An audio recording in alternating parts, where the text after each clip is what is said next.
Good morning, ladies and gentlemen. Welcome to the Dean Callan Show. Today is Fun Day Friday. It's also episode 57 of Cabin Fever.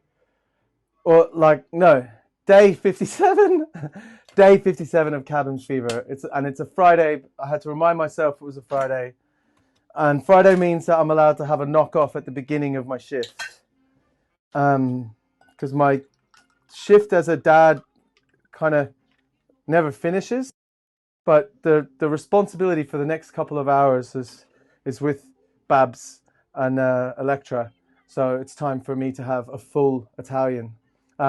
Right, so today we have a very special guest, which I'm super pumped about, Hannah Lanfear. And she's already on the line, so I'm not going to waste any more time. I'm just going to cut straight, I'll have a sip. I'm going to cut straight to Hannah. And let's hope all the audio is working and everything's right. So, morning, Hannah. Have you Hi, got me? Dean You can hear Callan. me? What's that? Can you hear me? You can hear me I can hear okay? you. I can hear you well. All right, great. Cool. So I'm hoping, usually we get a comment coming in if something's not working. I'm hoping everything's working. So what I do with this situation with the whole live thing is just keep running as if everything is working perfectly fine, right? We can pretend. So you've got a beer in hand, am I right? Yeah, I do. It's a Colonel. Oh, nice. Yeah, It's one of their table beers.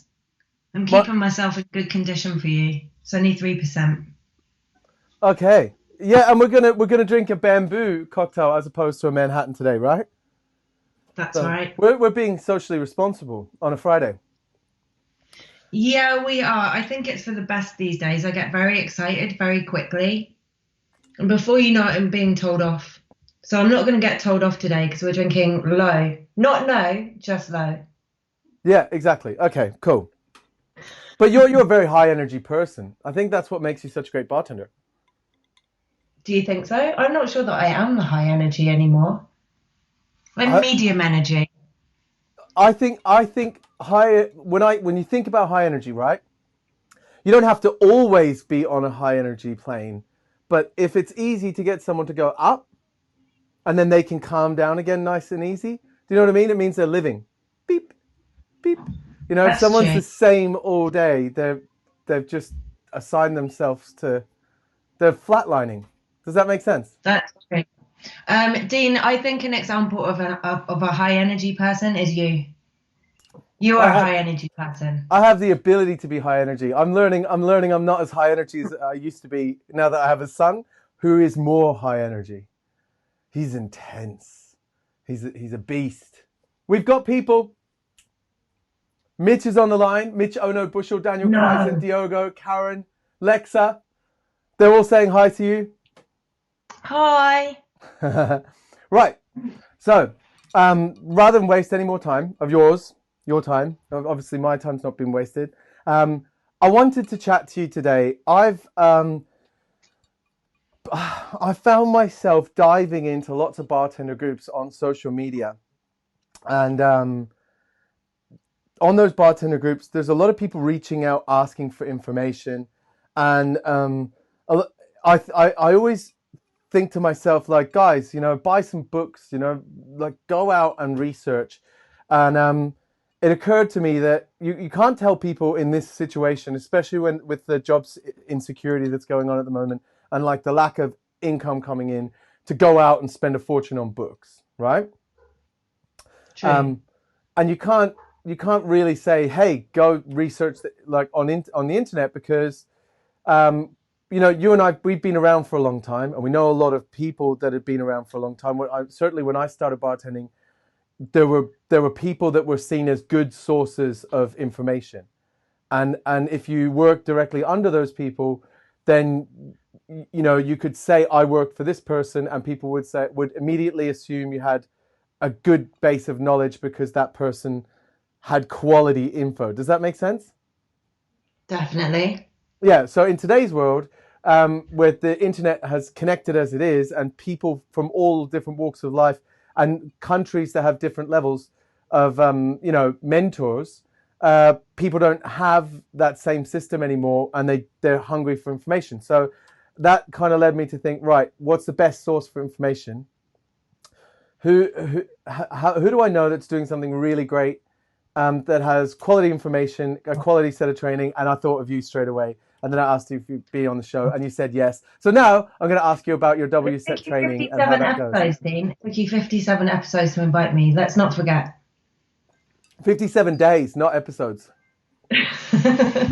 and 57 days. It's 3 episodes a week. I don't know how many days I did where I was doing 5 days a week. 5 days a week was not good. I missed bath time with my son every single night, which was just... He started to forget that I was good at bath time. Or I thought I was good at bath time. I'm good at splashies. But actually, to be honest, I've only just figured out how to have a guest on here without it crashing. Like Friday. So... True. And I saw that because that was when Mitch was on the show. Friday it all worked. Is Mitch going to have a minute today? Because I have to be honest, that's a big reason why I'm here. Getting Mitch involved. If Mitch is watching, Mitch, if you're watching, mate, do you want to join us and have a 3-way chat? I'm gonna. Needed to get chat on. I almost said 3-way and then realised I'm going to cut to Mitch's minute and then we'll go through the technology. Have you seen Mitch's minute before, Hannah? I have, yeah, I have. I got summoned. You know that, right? You invoked me. My name was mentioned and my spidey senses twitched and now I'm here. Your ears started burning. Uh-huh. Yeah, you've been mentioned a lot. There was a lot of buzz to get you on the show. It made a lot of sense. I'm going to cut to Mitch's minute and we'll work out whether or not we can get Mitch added in and then we'll come back. So, guys. You've got a minute. Mitch's minute, 57. If I can find it.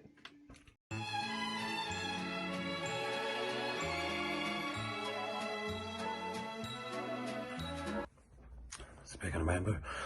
Yes. I'm so fucking ready for this question. So as you know, my wife is a pretty fucking handy bartender herself. And I recently offered to make her a bamboo and then made her an Adonis because I'm fucking retarded.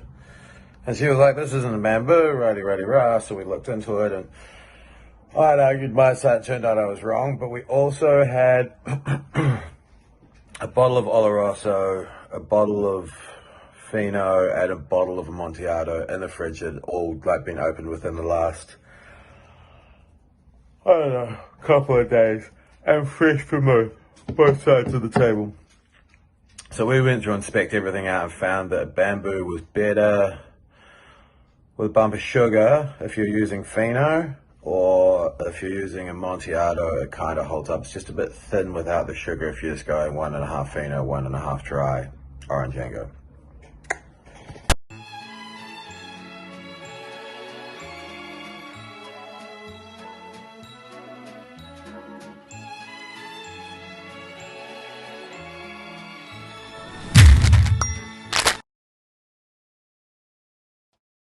All right. I got back to the wrong screen. Right, so there's the two of us.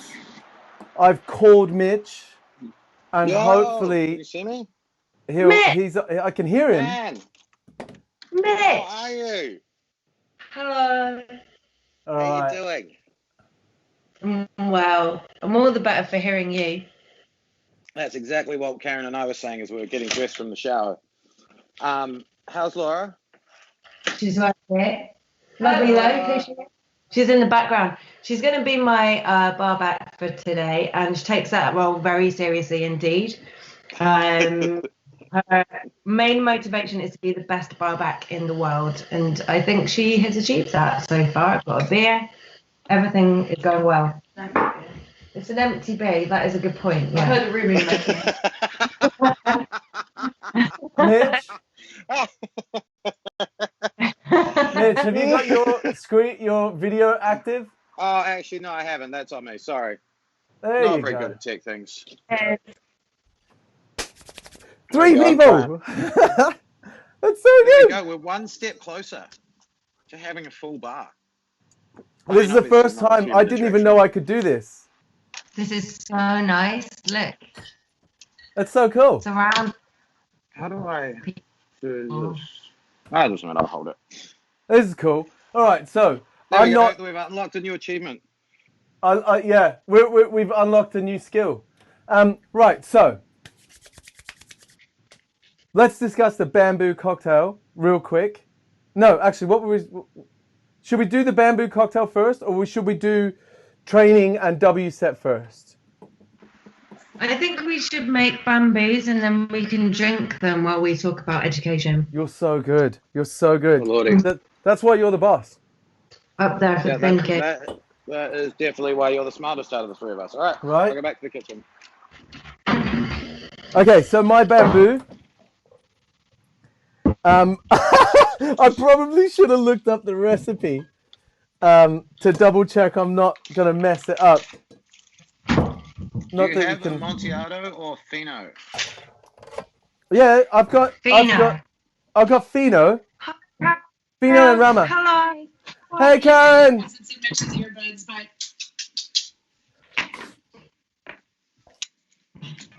I'm using Fino, by the way. Classically it's with Fino, but I found I had to keep putting simple in Fino because it was a bit thin. Well, this one is delightful. Why don't you use a more viscous sweet vermouth? So it's made by Gonzalez Baez, who I think if you say Gonzalez Baez in a Welsh accent, it just sounds more professional. So you should try that. Gonzalez Baez. Yeah. Right, anyway, this is the Untitled. Yeah. It's delicious. It's 6 years old. It's really nice. It's 6 years old? Yeah, mate. Wow. Underfloor. 6 years underfloor. That's special. I don't know how old this one is. Okay. This one, I've got the Gonzalez BS, Tio Pepe, Fino, and Rama. This isn't a Rama. Twinsies. Yeah, this is basically the same thing, right? It's the family edition. I imagine that Mitch is going to use Amontillado because that's what his dog's called. Am I wrong? Yeah, that would be my normal. That was why we named the dog that. We're thinking about getting a second one and calling him Paco and getting Palo Catado as well. Which is what I'm going to have to do because our fridge is bare. Dude, mate, Max Greco's on the line, Mitch. I know, I saw. I was saying hello to him a second ago. The wild man. Exactly. He's on your team. He's on your golden team. Mate, first pick. I'm cheating, by the way. I'm spiking my bamboo. Because it's very gay. So I'm putting a little bit of boatyard in. Well, it's 10 in the morning here, so I'm just going all out regardless. I'm going to have a shot of mezcal out of a jigger while I'm stirring this. Wait, you're not putting mezcal in the bamboo. The point of this is to teach people how to make a bamboo if they haven't seen it before. Lost my spoon. I put bitters in mine. Oh, I'm putting bitters in. Guess what bitters I'm putting in? And I put 2 parts of sherry and 1 part of vermouth. Like, what's your split? I went half. I went 1.5, 1.5. Yeah. What's that? 45 mils, 45. Mitch, are you not making one for your wife? Huh? My wife's got to drive. Oh. She's not a good drinker. Definitely not in the morning. I would not. But I like the fact that you notice. I like the fact that you notice that. That you're a better person than I am, Hannah. Just checking. Electra's watching this from inside the house. I'm sorry, babe. We all have wives that need martinis. Anyway, I'm using a very special orange bitters that you referred to the other day on your show. Yeah. Oh. The ones that Dr. Anne Brock made, and these are the only non-commercial product to ever win an award at the San Francisco Spirits Awards or whatever. Anyway. Wait, can you make more? Can you make more? Can I make more? I didn't make them, and I know it's master distiller at Bombay Sapphire, so that is a negative. Oh. They are better than Hennessy. Is there any chance that one day you'll save just a little bit so I can taste them? So at least my mind knows what Mitch is referring to. Are you talking about those orange bitters? Sorry, my AirPod. My bit that connects to the ears fell out. We were talking about them, and we were talking about them especially for you. Oh, I love those bitters. They're the shit. I only use them for special occasions. I've been like hoarding them so hard. I brought them to America with me. That's how much I like them. So Right, Mitch, Max is giving you shit, saying that a bamboo should be dry and crispy, no sugar. Thank you. Wow, dog. Hey. What's taking you so long? Eat the food. Eat the food. I'm sorry. I'm sorry. Eat the food. Oh, don't be like that.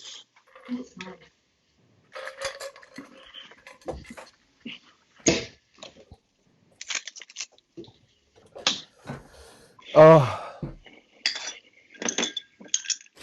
I brought all my knives in for sharpening today. Danger zone. Right, so bamboo cocktail. Is it true? Is it true it was invented in the 1890s? I always thought it was just pre 1900. Do we? I don't know. Let me Google that. Japanese. Yeah, a hotel in Japan, right? Yeah, hotel in Japan. Yeah, like I said, 2 weeks ago, Karen asked me for one, and I made her an Adonis, and she was like, "This is wrong," and I was like, "No, it's right." So we ended up having to like go through and read all the articles and make all the renditions, and I was wrong, which is a common affair in our marriage. That's nice though. That's so good. That, yeah. So yeah, it was. Where's Karen when I need her? She'd remember. Karen's probably watching. See if you can get her in the comments. But it was a hotel, and it was, what was the reason for it? I'm not good in the morning. If you asked me this late at night, I'd probably remember. Right. So I can't say I've got Google open, so I can tell you if you want. I thought 1890s Japan, Okinawa or something hotel. Yeah, turn of the 20th century. Some say inspired and named after Bob Cole's hit Under the Bamboo Tree. There's a bunch of different reasons. Anyway, I think I might have actually made an Adonis by mistake because I'm using a white vermouth. I'm like a hybrid Adonis bamboo.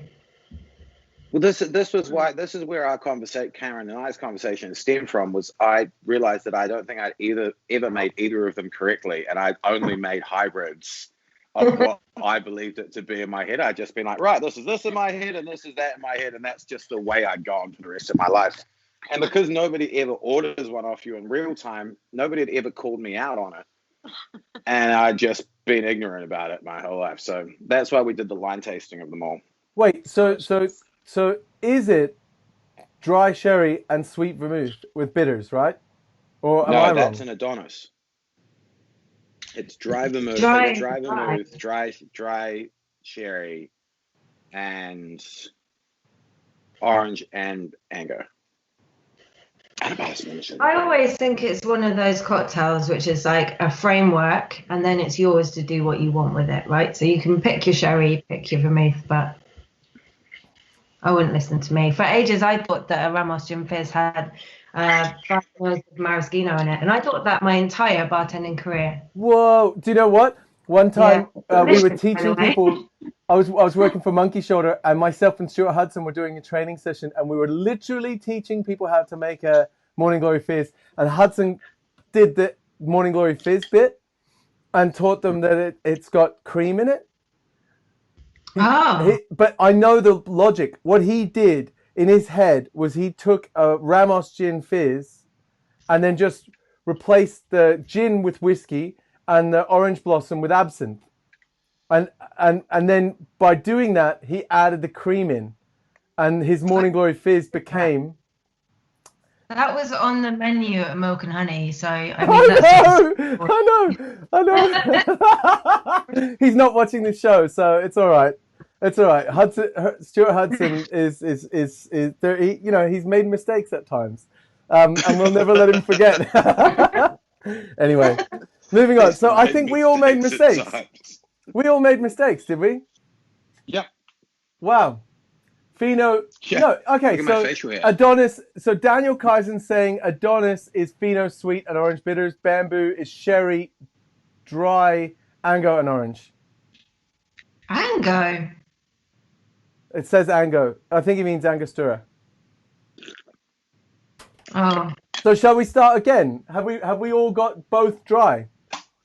I don't have any dry vermouth. So I used Pheno. I used Pheno sherry. So I used a dry sherry, but I used a white vermouth, and then I went all the way off piste and used some boat. Yeah. To be honest, I'm not. You're even the closest. Sure I think Hannah. I think you've demonstrated the I closest. think you got the closest, Han.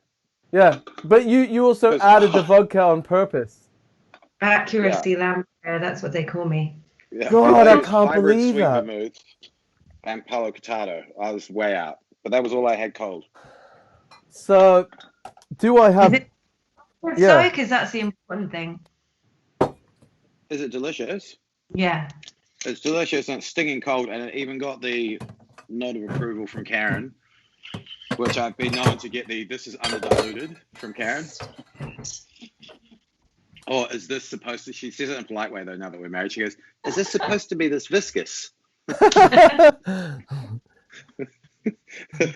I'll be like, what? Can be.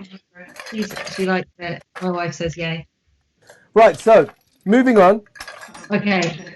Hannah, I wanted to ask you like how your recent WSET level 3 in spirits has recently been added to the table, right? It's like the last 2 years? Right. Huh? So level 3 spirits went live in August and has been hotly anticipated for no less than a decade, I think. We've been hoping for this new spirits qualification, and it is everything that I think we hoped it would be. And for me, it's a real privilege and a pleasure to be involved with teaching for the WSET.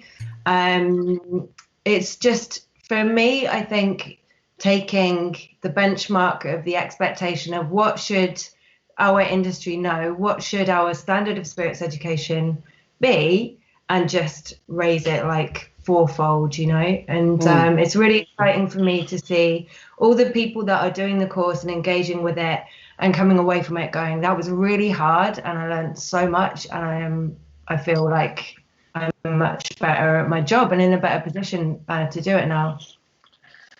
So yeah, I'm excited about it. When you say it's really, really hard, like what level of understanding of spirits should you have before you enter into it? Should you start, if you're unsure, should you start at level 1 and then go to level 2 and then go to level 3? And so I think that each one of these levels is positioned for people at different stages in their career. And level 1 is very much an introduction to what spirits are. And if you've ever been near spirits, then you're probably already au fait with some of this information. But it's a very good tool for people that are starting out in their career. And then level 2, to my mind, this is like the benchmark of what should a bartender know. Where should they be at? Level 2 is what they should know. They should have that information. Now, for the same reason that I say that, I think it's almost like it should be a prerequisite for our trade in a way. Yeah. And then level 3, I think there is no one that wouldn't be pushed by this. And it's weird because at the WSET, it starts out with level 1 down here. Level 2 is a bit of a jump up, but then level 3 is a stratospheric jump up. And I think people that I know and love who work in the spirits industry and are incredibly knowledgeable have still nonetheless found this challenging. It's hard. It's hard. You have to dedicate yourself to doing it. And it's a 5-day course and you get to explore things very, very thoroughly because you've got all that time. But even so, you need to really come into it having done a lot of study as well. So, you did the bar 5-day, right? Done bar 5, yeah, and I really enjoyed it.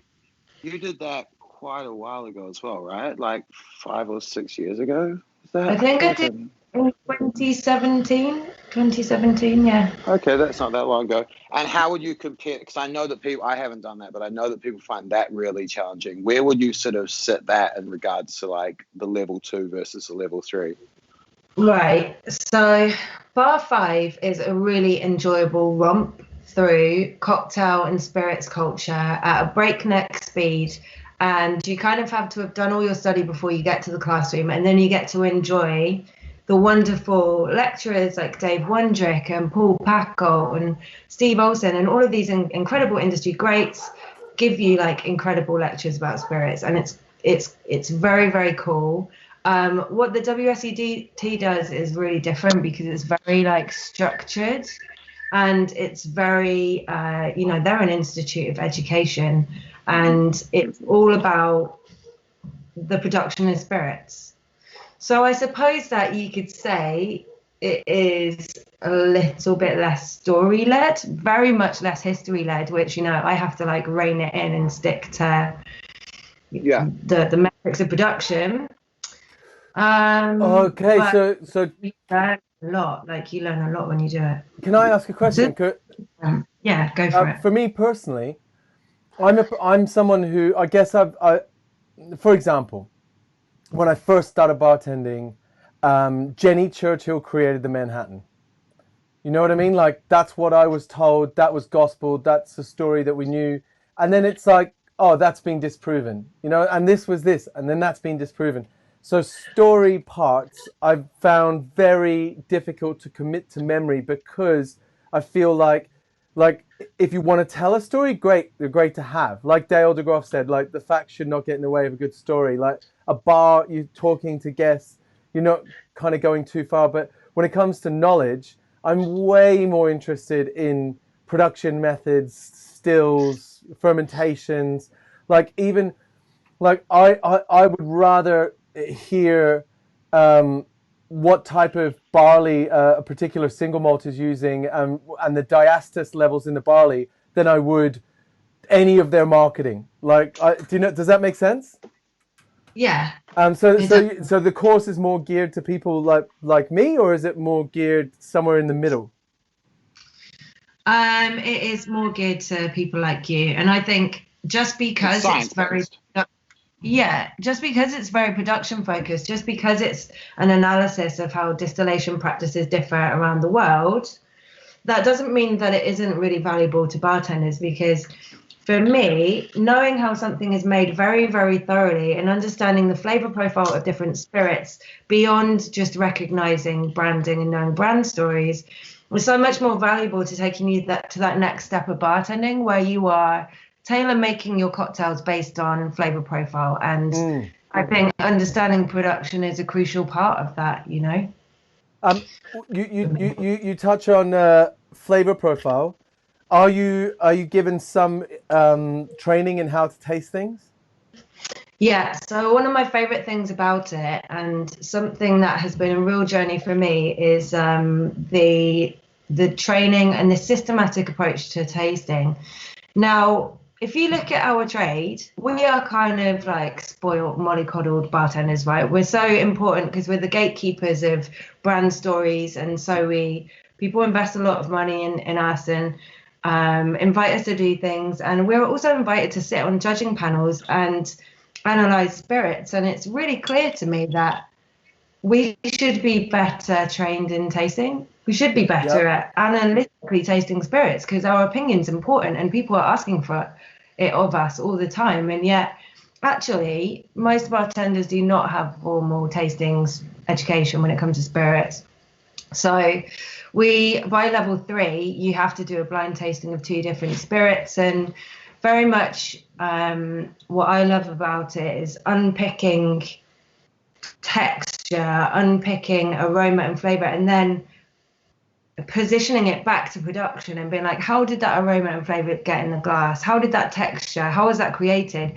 Is this a spirit that is texturally rich and round because it's had a really long maturation and it's been allowed to concentrate in the cup? Has there been the use of a little bit of sugar to emulate that? Or, where is balance in this spirit? And all of these questions are just asking them of yourself as you're nosing and tasting. You just become exponentially better, I think. And in fairness, these are things that matter. Like the story, the marketing on the outside of a bottle. Like obviously, I'm a brand person. I love stories and marketing and branding and how the bottle looks. But at the end of the day, the guest is drinking something. If you've got training in how to ascertain whether or not this is something that's very good quality liquid and they're going to enjoy, you're going to be able to give your guest a better experience, right? If you're just going off a story and a history, then if the product changes, you might not recognize it because you've just been following the label, which might not have changed. Does that make sense? Definitely. And even down to the fact, like, you can look up recipes for cocktails online and find something that's grossly dissimilar to what was intended by maybe the author of that cocktail, because it's a pay to play. And if you don't understand the spirits profile and you don't spot those holes in the recipe where you're like, I wouldn't use that in that cocktail, or that spirit, or I could do better than that spirit. You know, it doesn't have to be a negative comment, but how do you want your jungle bird to taste? Do you want it to be filled with Jamaican rum, or do you want it to be hollow and empty in a like sad beverage? I don't know. And that for us comes with time. Like if you've way to make it personal. If you've been in the industry for long enough and you go onto a website and the website, every single recipe has every single ingredient is from the same company, and they don't mention, you know, the brand names of any competitor companies that they don't own, you know, a direct relative to, then you start to recognize that, in fact, the recipes have been, you know, tweaked to suit a brand as opposed to made to suit the best possible flavor profile. Right. So I'm now getting distracted. So my main goal, I dragged you on the show because I personally want to do the WSET level 3, and I wanted to kind of like get as much information from you as I could, and also I wanted to invite as many people as I possibly could to do it. When, you know, so I've got more than one. Have you done it, Mitch? I don't think I think I'd have to. I'd want to start at level 1, dude. So, dude, shall we do it together?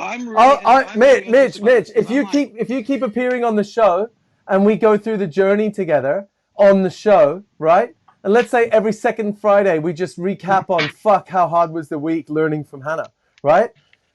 I'll pay for your WSET. How much does the WSET cost? Right. So, I feel like in this very present moment of, you know, with no discounts or anything. So, like, sorry, you want the quick answer, don't you? Do I have a credit card? I've made payment plans to access this course because I think it's really important that we don't lose sight of how valuable learning and education is to the cocktail community, right? So at the WSET school in Bermondsey, though at this present moment they're not teaching the course because they can't get people in the classroom, it's £810. If you come into it with the mixing class, well, it's of WSET education, then it's £750. But the beautiful thing I think that I've managed to do for my students is make it available by payment plan. So you can take it from 75 quid a month and you just pay it off as you go, like a phone bill or something. And is this something is it something that we could do via, like, if I sponsored my staff to do this, I'd be like, all right, kiddies, guess what? Daddy's going to have you doing a study day every week on Tuesday. Because I couldn't do it on a Friday because I've got to go to work. Like, I'm 23 minutes from having to get into a car and go make skinny, spicy mezcal margaritas for Venice people that aren't wearing masks. Bro, it's the food of Venice. Skinny, spicy mezcal. But you got to really pull on the last part of mezcal. So Hannah, is there a chance that during COVID we could do this? Yeah, I'm doing it. I'm doing it all the time. So I'm teaching constantly at the moment. I have got a level 3 that begins on Monday. I've got one that begins on the 8th of June. So I'm teaching. So wait, Zoom. There's one that begins literally on Monday, and then the next one is 8th of June. Yeah. Are there 2 spaces on Monday? But June is do Monday. I'll get crushed by level 3. I don't think I'm ready. And if we're not ready, what happens? I'm not afraid to fail, though. I'm happy to go back to the level. Can you do the course twice if you fail?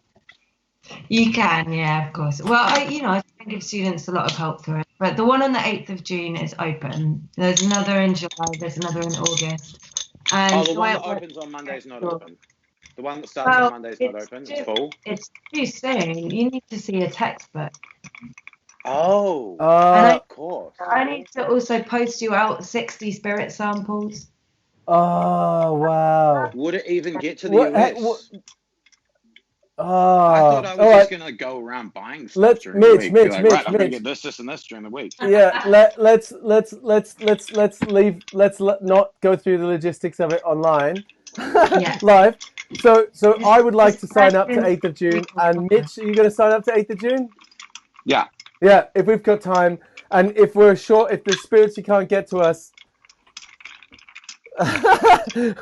we're trying to find them. 60 little bottles of tasting samples. It's proper. All right, awesome. I'm in. Yeah, I'm in as well. I'm going to PayPal you money today, Hannah, so that you can send that shit straight away. It's going to be very good. Well, Hannah, thank you so much. And just out of interest, for the people that might be watching that maybe are interested in level 1 or level 2, for example, how does it work for them to be able to do those, and can they do them online? Yeah, I'm doing them online all the time. Just drop me a line, find a mixing class on Facebook, send me a message, and I'll reply. Okay. Amazing. Right, I'll let you guys go. The mixing class. Such a lovely time. The mixing class. Yeah. The mixing class, yeah. With a C and an L and an A and an SS. Yeah, there we go. Oh, look how red I look. Right. Thank you so much, legends. This has been amazing. Thank you, Hannah. And I'm gonna sign up to the course. I'm sure Mitch is gonna sign up to the course as well.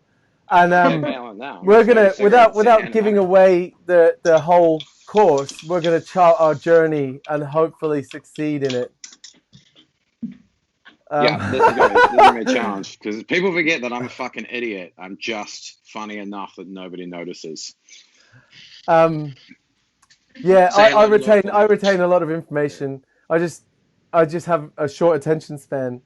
So we'll see. If we can do it, anyone can do it. You'll be great. I've got every faith in you. All right, guys. Thank you so much for being on. It's a pleasure. I'm gonna find a way to close out the show that makes it look like I have some sort of plan. Other than we got Hannah. Do I hang up? What's that? Do I hang up? No, you can do. I'm trying to figure that out actually. Okay. Well, all right. Thanks, guys. Bye bye. See you, everyone. Right. So that's that. Back to the main screen, ladies and gentlemen. Right. So obviously, I just wanted to ask Hannah about doing the WSET course, and because Hannah was Hannah and Mitch are very good friends. So Hannah, right before, as you've seen, before we called Mitch, said get Mitch involved. So Mitch, poor guy, randomly I called him. Thank you so much for being such a good sport, mate. And I'm so glad he had clothes on. Right, so that was that. I would advise if you've got the chance, do the WSET level 1, do the WSET level 2, or level 3 if you're ready for it. Like Hannah said, there's payment plans available. If you can't afford it now, learn as much as you possibly can and be ready to do it later on, because I think one thing I've recognized over the last few weeks or months, certainly the last few weeks, is that formal training in things is very important. I think everyone's been kind of getting by on good quality social media or making great drinks, but there comes a time when our industry gets shaken up, and who are the people that you can fall back on? If you look at your skill set, if you're going to a new employer and you say, well, on my time off, I did WSET level 3 training so that I had better understanding of spirits that I could apply to my guests. If I was employing and I had 2 people, both equal candidates, I'd be going for the person that had put something down and invested on themselves. So that's why I kind of wanted to do that. And getting Hannah on the show and Mitch in the same frame was pretty awesome. Right, so it should be an industry standard. People that can command a solid base rate, and when I say base rate, I mean base rate. People that can you don't mean doctors and lawyers that get paid next to nothing. And I'm not comparing bartenders to doctors and lawyers. They have to get a degree, which is kind of the point of this. If you get some formal training, it might actually help the industry as a whole. Right. Anyway, moving on. I'm not bagging the industry. I'm just saying it would be really cool if everyone had some solid formal training. And this is something that has come up recently that I think is definitely worth investing in. Investing in yourself. Right. So I've got one more video that I wanted to show you guys. And it's kind of something close to my heart. I personally believe that doing the YouTube channel thing, it might, literally calling it the Dean Callan Show and everything, it might just seem like an egotistical kind of, this guy just wants to be on camera ranting. But I look at our industry and I think to myself, every other thing in the world, from cycling to cooking, it doesn't matter what it is, has a huge following of people that watch the videos and everything like that. Now, we've got Tipsy Bartender, and in fairness, we've got How to Drink. He's super cool, but when we look at chefs, we're watching Gordon Ramsay. And people bag Jamie Oliver, but Jamie Oliver worked in some top restaurants. It seems that to be the case that a lot of the YouTube channels and stuff that people have come out with, a lot of the good social media, and Mitch has touched on it several times when it comes to Instagram, the big accounts, they're not actual bartenders. They're not trained bartenders. They're not people in the profession. And I think we're missing a beat a little bit there. And although I don't bartend every day, I feel like my channel kind of brings in some people that are legit bartender community. And I feel that the best thing I can do is to try to build that bartender community on YouTube and social channels by appreciating other bartenders or legit bartenders that are doing legit shit. And I wanted to play a video of someone that I think is doing some legit shit. So ladies and gentlemen, without further ado, some legit shit.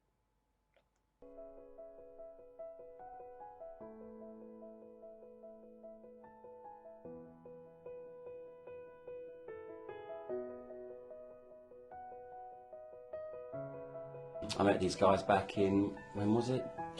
Doesn't really matter now, 2016, 15. Said they knew what they were doing. Absolute fucking lies. I've never worked with a bigger bunch of monkeys in my life, to be honest. Do I always make fun of whatever I'm eating, man? Just let me be it, just let me eat what I want. When I start to work here, everybody start to call me Larry. My name is Juliette. Well, I can tell you about this day when one of the guy I was dating came in and they asked him straightforward if he was one of my Tinder guys. So when I first arrived, they put me in charge of the schedule. No one really follows a schedule, it's nuts. And when I asked Mo about it, hold on, I'll read it to you. Rules are for fools, Don. It's so true it even rhymes. It doesn't even fucking rhyme. One time I made like 3 liters of a syrup, and then Mo was, yeah, we're not doing the drink on the menu anymore. Without even telling me, so yeah, nobody tells me. Amateur fucking hour. It's been amateur hour the whole fucking way, to be honest. I've got a kid, man. I'm over this. I'm too old for this shit, you know what I mean? Each time I try to say something important, they make fun of my French accent. Like, hey guys, we shouldn't do this. We shouldn't do this. They forgot I was in the bar, left, turned off the light, locked me in, and I couldn't get out before the cleaner let me out. Just doesn't stop, mate. Does not stop. I mean, last year, I almost had a heart attack fucking twice.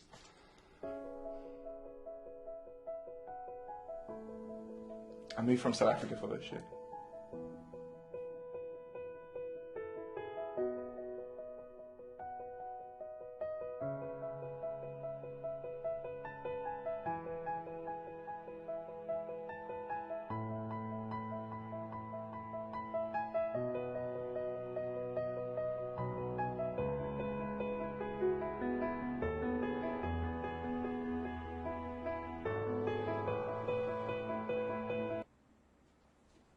Support the Schmucks now! Push it to the limit. Walk along the razor. You told me I was part of the team, and then you go and do the fucking team photo without me. I had to be edited in at the bottom like a fucking waste man.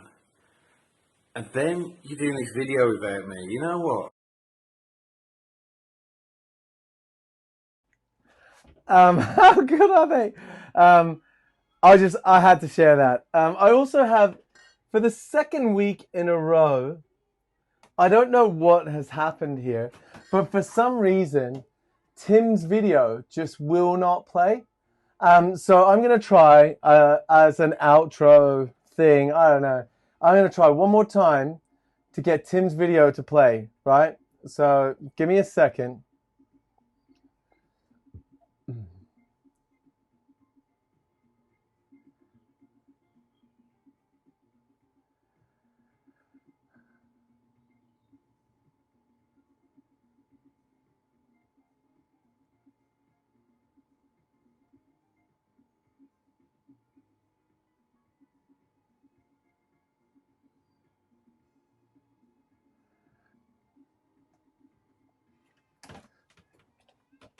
Nope, won't work. Tim, I love you, brother, but I don't know what's going on. Just won't work. Anyway, here's the intro in reverse. Have a nice weekend, everybody.